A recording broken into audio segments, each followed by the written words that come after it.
In the bustling, star-filled expanse of the galaxy, many different species lived and thrived, some more advanced, others far more primitive.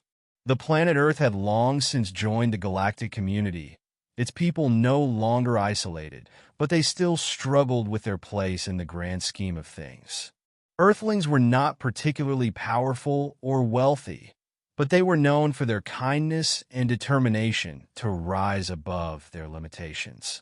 On one such planet, on the outskirts of the galaxy, lived an 11-year-old boy named Lucas Reid. Lucas was poor, living with his single mother on a dusty, backwater colony planet called Star 7, known for its barren landscape and low-tech economy. His mother worked long hours as a seamstress, patching up old clothes for the off-worlders who occasionally visited the planet. Their home was small, cold, and the only meals Lucas had were the scraps his mother could afford. But despite their hardships, Lucas always made the best of things. He found joy in small things: a piece of candy from a traveling merchant, a rare sighting of a passing spaceship, the warmth of his mother's voice as she read to him at night. The colony was isolated, and though the settlers here rarely interacted with the more advanced races, Lucas found a sense of wonder in the universe, even if it didn't seem to return the favor. One evening, as the sun set on Star 7, Lucas made his way to the local marketplace, hoping to catch a glimpse of a food vendor who might have something to spare. He had not eaten all day, and his stomach growled in protest as he walked through the crowded, dusty streets. The marketplace was filled with traders from different parts of the galaxy, selling exotic goods and rare items. But Lucas had no money, so he just watched from the sidelines, hoping that a kind stranger might offer him a hand. As he approached the far side of the marketplace, Lucas noticed something unusual. A strange figure stood in the shadows, cloaked in rags that barely covered its gaunt frame. It was tall, impossibly thin, with a strange, almost shimmering gray skin that seemed to ripple like water. The creature had large, dark eyes that shone with a faint, internal light, and its limbs were long and slender, more insect-like than humanoid. Lucas hesitated. He had never seen anything like it before.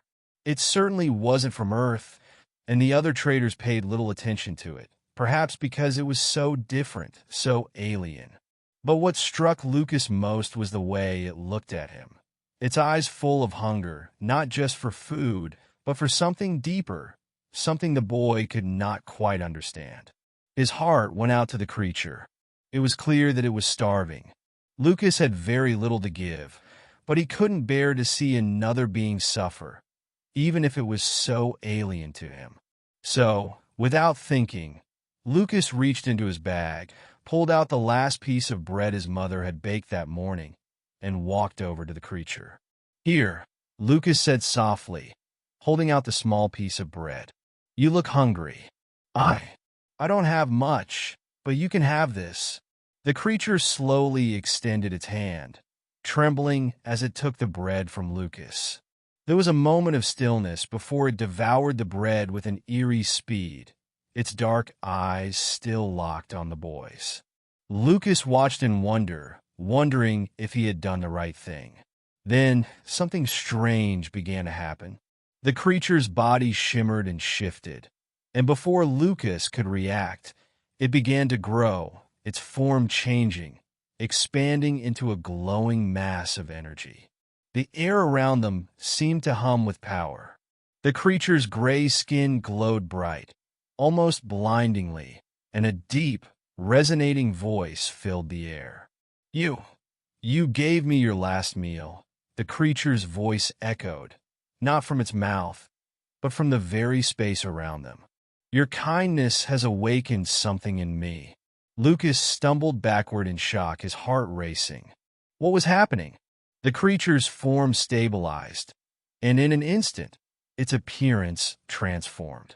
What had once been a gaunt, starving figure was now standing tall, its features sharp, its eyes glowing with intelligence, and its body radiating an almost divine aura. It was no longer alien in the way that it had been before. It now seemed otherworldly in a way that Lucas couldn't fully comprehend, like a being beyond the limitations of ordinary life. "I am Korath," the being said, its voice now calm and wise. "You have given me the one thing that no one else in the galaxy has given me, your selflessness. In return, I will grant you a gift beyond measure." Lucas felt his breath catch in his throat, his mind racing. "A gift? What do you mean?"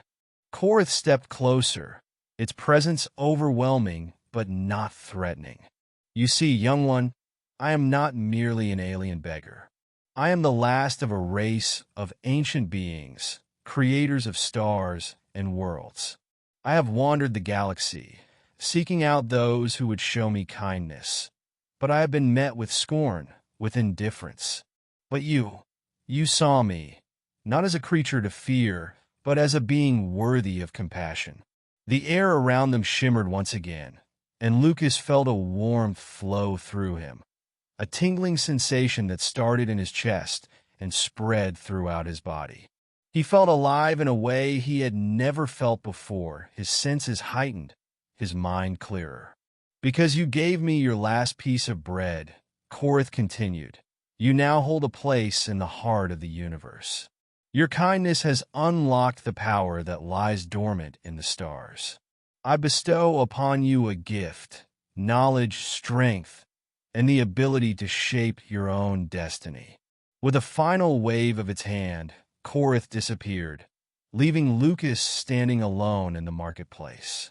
He was still in awe of what had just happened, trying to make sense of it all. But as he looked at the sky, he saw something that had never been there before. A new star, brighter than any other, shining in the distance. It wasn't just a star. It was a beacon, a symbol of his actions, his selflessness, that had changed the course of his life. Lucas never told anyone about the encounter, but from that day on, his life was different. He became an explorer, seeking to help others in need, traveling to distant worlds, sharing the lesson he had learned, that even the smallest act of kindness can ripple through the universe, shaping destinies and creating legacies. The universe had laughed at him for giving his last piece of bread to an alien creature. But they would never know what that act of compassion had truly unlocked. And Lucas Reid became a legend, not for his strength, but for his heart.